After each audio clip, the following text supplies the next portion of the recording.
Tudo bom, meus amigos, meus irmãos? Hoje nós vamos fazer o nosso estudo, a aula 3. Tema geral do nosso estudo é a obsessão espiritual, que nós estudamos e compreendemos através dos postulados de Allan Kardec e das obras subsidiárias encontradas dentro da doutrina espírita. Na aula 2, que foi ontem, nós falamos um pouco sobre a obsessão simples, é aquela cuja influência, né, está exercida sobre todos nós que estamos reencarnados aqui no planeta Terra.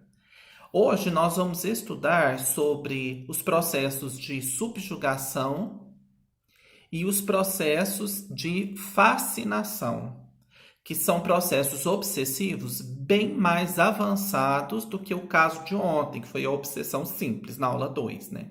Então essa é a nossa aula 3. E nós vamos, primeiramente, trazer alguns tópicos relativos ao processo de subjugação, nome esse dado por Allan Kardec, inspirado pelos espíritos da codificação. Então, vamos lá. É a constrição que paralisa a vontade daquele que a sofre e o faz agir a seu malgrado. Então, desde a aula 1, nós estamos compreendendo que obsessão espiritual é quando alguém, encarnado ou desencarnado, quer dominar a mente de outra pessoa, seja também um encarnado ou um desencarnado. Né? Esses processos são de mão dupla, vai e volta. E aqui nós percebemos o seguinte: é a constrição que paralisa. É quando aquele ser consegue envolver aquele que é o seu objeto de ódio, ou de rancor, ou de mágoa, ou de perseguição, de uma gama tamanha de fluidos deletérios, fluidos densos, fluidos impregnados de sentimentos, os mais assim, vamos dizer, ligados ao mal, e ele consegue paralisar a vontade do outro. Ele consegue paralisar, veja bem, a vontade do outro de agir, de pensar, de ter prazer, de fazer o que quer. E quando a gente lê uma coisa dessa, a primeira coisa que me dá assim é uma certa, né? Eu fico pensando, como é que a pessoa deixa acontecer isso com ela, né? Assim. E aí nós vamos cair lá na nossa aula 1, quando nós estudamos as causas, né, mais básicas, aí, mais chaves para os processos de obsessão, que todos, irremediavelmente, estão ligados à culpa, ao mal que nós fizemos a outrem, e quando esse outrem vem nos cobrar, nós não conseguimos resistir e nem colocar um freio ou uma barreira, porque a nossa mente está culpada. A nossa consciência está pesada. Então, nós abrimos a guarda e deixamos um outro espírito ou um outro ser encarnado dominar a nossa mente, a ponto de chegar num processo de subjugação, onde a vontade daquele chamado vítima, né, do obsediado, vai ser paralisada. Pode ser moral ou pode ser física. Vamos entender isso. No primeiro caso, essa paralisação moral, o espírito é constrangido a tomar resoluções absurdas e comprometedoras, e por ilusão julga que é sensato. A pessoa vai perdendo a razão, literalmente, e começa a tomar atitudes, a falar coisas, a discorrer certos tipos de raciocínio, de atitude, que não condizem em nenhuma forma com o que deveria ser feito. Então, se a pessoa tem um germe, por exemplo, da violência, cada dia que passa ela vai se tornar mais violento. O espírito obsessor, né, vingador, vamos dizer assim, ele vai captar naquela que ele quer projetar esses fluidos, as suas paixões, onde é que é a queda daquela pessoa, onde é que aquela pessoa é fraca, né? Assim, onde a cerca está tombada para ele poder passar para o outro lado. Então ele vai bater justamente naquela tecla. Se a pessoa tem a propensão para o alcoolismo, ele vai cair ali em cima do alcoolismo para fazer que aquela pessoa beba cada vez mais. Se a pessoa tem a propensão para a sexualidade desregrada, para o vício das drogas, para o furto, para o assassinato e assim por diante, né? Então a pessoa perde completamente quando ela está no processo da subjugação, que ele também tem inúmeros graus, até a mais completa demência, né? Que é o que a gente chama, o Kardec chamava na época de loucura. É onde nós vamos ter os processos que vão se tornar verdadeiras doenças mentais. Então, nem sempre uma doença mental é um caso de obsessão. Olha que interessante, né? Por isso que a doença mental precisa do médico para tratar. Precisa de internação, precisa de remédio. Agora, um outro caso. Processos de subjugação podem desenvolver na pessoa doenças mentais? Sim. E quando chega nesse ponto, ela tem que ser tratada como uma paciente de uma doença mental. E também o trabalho espírita, certo? Não existe aquele discurso que toda doença mental é obsessão e que só basta a pessoa ir para a casa espírita que ela vai resolver os problemas dela. Isso é um grande engano, isso não existe, certo? E ainda circula muito esse tipo de imaginário na nossa sociedade. Então a pessoa perde a sensatez, ela julga que está tudo certo e ela passa a acreditar em determinadas ilusões, perdendo completamente o seu senso moral, em todos os sentidos. Então ela acha que se alguém falar qualquer coisa, ela está no direito de ir lá e, por exemplo, bater naquela pessoa fisicamente. Ela acha que ela está certa se alguém a agredir verbalmente, de ir lá pegar um revólver e matar aquela pessoa, que ela está no direito dela. E por aí vai, né, os processos todos. No segundo caso, o físico, o espírito atua nos órgãos materiais do obsediado, provocando movimentos involuntários e doenças. Então é aquele ponto, geralmente, gente, quando a pessoa está passando por um processo de subjugação, acontece as duas coisas. Ela vai perdendo a razão até cair numa doença mental grave e ela vai perdendo também o controle do corpo.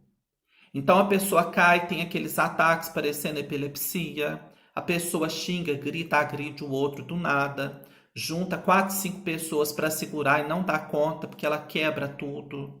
Ela comete atos de suicídio, de assassinato, nesse estado de loucura completa, né? O corpo não obedece mais. Então, os espíritos já imantaram tanto aquela pessoa que eles têm o domínio. Ela vira realmente uma marionete. Então, eles podem jogar a pessoa no fogo, por exemplo, ela se queimar. Pode fazer ela cair em cima de algo que ela vai se cortar. Tirar a roupa em público, colocar ela no ridículo. Isso tudo são acontecimentos durante. E é por conta dessa imantação tamanha, onde a pessoa vira um verdadeiro joguete daqueles espíritos vingadores, é que se tem a falsa ideia de que o espírito entra dentro da pessoa e passa a comandar. Então, na verdade, é um processo fluídico. É a imantação. É a aura da pessoa e a aura do espírito que vão se completar, que vão se ligar e vão criar ali inúmeros laços fluídicos, que é como se realmente aquele espírito estivesse amarrado àquela pessoa, né? O nome certo da palavra é imantado. Ele vai estar ali envolvendo aquela pessoa de tal forma que até a voz muda, né? Principalmente naqueles momentos de crise. Então é a falsa ideia de que ele entra dentro. Não, ele está por fora imantando aquela pessoa. E também os processos de doença, que a subjugação, a pessoa também fica doente do corpo. Chega nesses processos. Há intenso domínio fluídico e em alguns momentos o espírito chega a se imantar ao corpo do obsedado, que é disso que a gente acabou de falar. Lembra do livro Sexo e Destino, de André Luiz? Um livro maravilhoso que ainda não leu, começa a estudá-lo. Tem um determinado momento que o André Luiz, com o espírito, que foi até uma residência ajudar aqueles familiares, vê que o dono da casa se levanta, ele está sentado e dois obsessores, dois espíritos estão ali. E basta um chegar no ouvido dele, eles já estavam tão intimamente ligados, fluidicamente, que ele chega ao ouvido dele e dá um grito. Ele fala: "Eu quero beber." Automaticamente o homem se levanta, vai até o barzinho que tinha na casa, coloca um uísque no copo. Nesse momento, gente, o André Luiz fala que parecia que o homem, que o espírito se acoplou naquele homem de tal forma que parecia que ele tinha entrado dentro dele. De tal forma ele acoplou ao seu corpo fluidicamente. Então, quando o homem começou a beber, o espírito sentia as mesmas sensações, ele absorvia por um processo chamado vampirismo, que vai ser um dos temas da nossa aula. E automaticamente o outro falou: "Agora sou eu." E o outro espírito fez a mesma coisa, se acoplou àquele homem, e o homem bebia, e os espíritos sentiam toda a sensação da bebida no plano onde eles estavam. Então começa, né, o desenvolvimento do processo da subjugação, começa nesse plano moral, onde a pessoa, por uma dor de consciência muito grande, por um remorso muito grande que ela traz de outras vidas com relação àquele espírito ou de males que ela tenha feito, ela abre a guarda. E ela deixa aquele espírito, geralmente não é um, é uma falange, é um grupo, uma legião, né? E ela deixa aqueles espíritos começarem a influenciá-la moralmente, a tomar conta dos seus pensamentos, das suas ideias. Depois é uma ligação fluídica que vai levar até o perispírito e as crises que afetam o corpo físico. Então, mais ou menos é esse processo. Essa subjugação ocorre em graus vários. A fascinação, que é um segundo processo, é a sedução pelo espírito que o domina. Então, da mesma forma, há um processo, a pessoa está com a guarda baixa através da sua consciência pesada. Só que aquele que quer obsediar, ele vai seduzir a pessoa. A pessoa vai começar a ter pensamentos prazerosos, atitudes que a levam a muito prazer.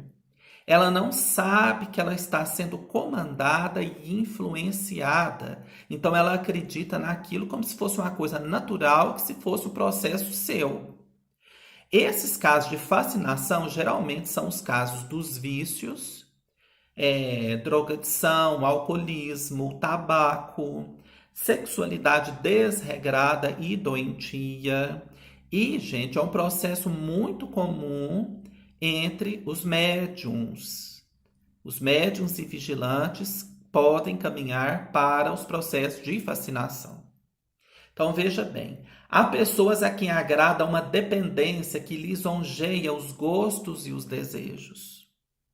Então, no caso do médium, por exemplo, quando ele começa a achar muito bons elogios, quando ele começa a achar que ele está num status diferenciado das outras pessoas, quando ele começa a crer que ele é mais do que alguém, né, assim? Que ele é uma pessoa diferenciada, que ele é um escolhido de Deus, que ele tem um dom, porque ele é médium, então ele é melhor do que os outros, né?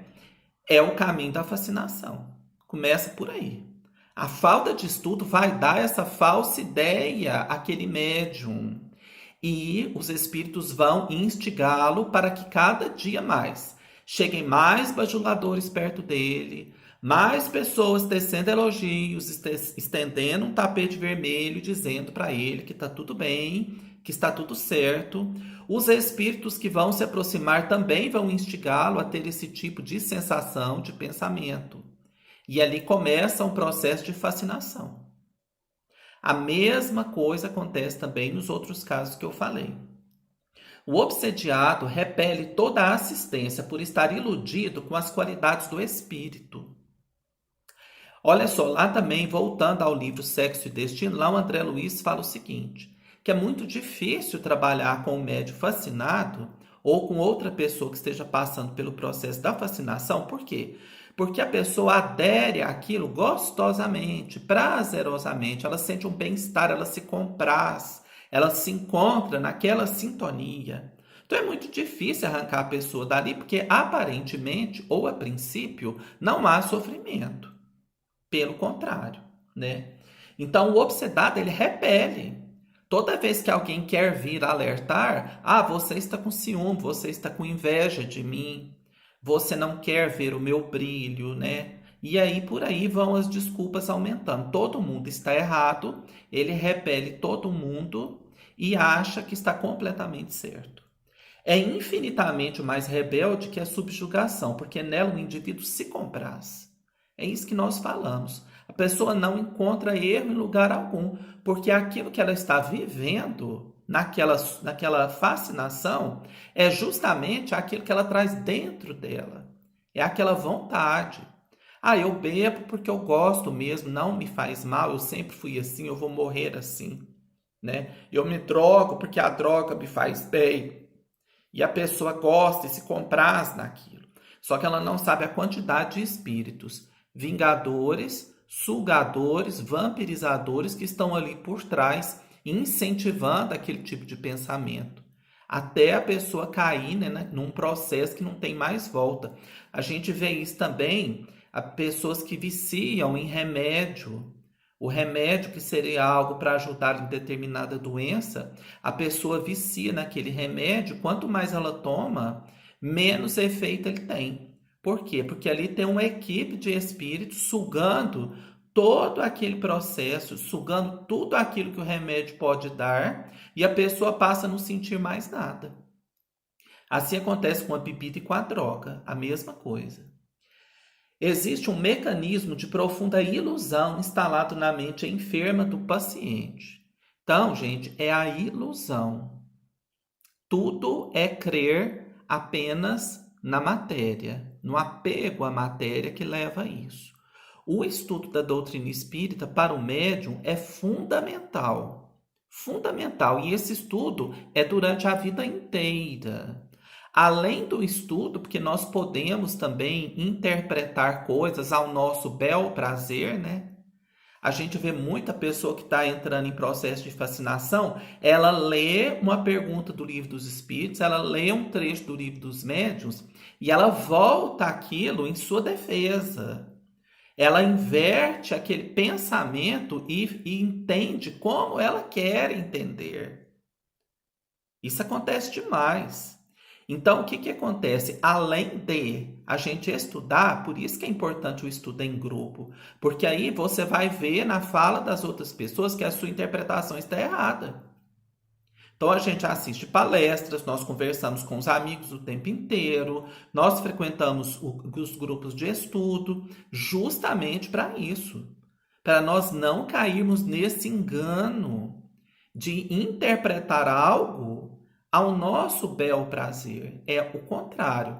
Nós devemos estudar a doutrina espírita e nos adaptarmos a ela. É nós que temos que transformar o nosso coração e as nossas ações para caminharmos de acordo com aquilo que nós aprendemos. Senão não tem sentido algum. Nós vamos estudar a doutrina espírita 30, 40, 50 anos e desencarnar do mesmo jeito. Porque não demos um passo a favor da nossa melhoria, né? Então, nós trouxemos aqui esses dois tópicos, que são os casos de subjugação e fascinação. Eu vou deixar no link um texto que vai explicar melhor, vai trazer, vou tentar colocar exemplos hoje, né, histórias, como eu fiz na de ontem, na aula 2. E aqui no Zap, no nosso grupo de estudos, nós vamos continuar, né, com perguntas, reflexões, histórias, reflexões diversas. Nosso muito obrigado, meus irmãos, e amanhã nós vamos partir para a nossa aula 4, que vai ser, nós vamos falar um pouco sobre a autoobsessão e os processos de cura. Então, até lá!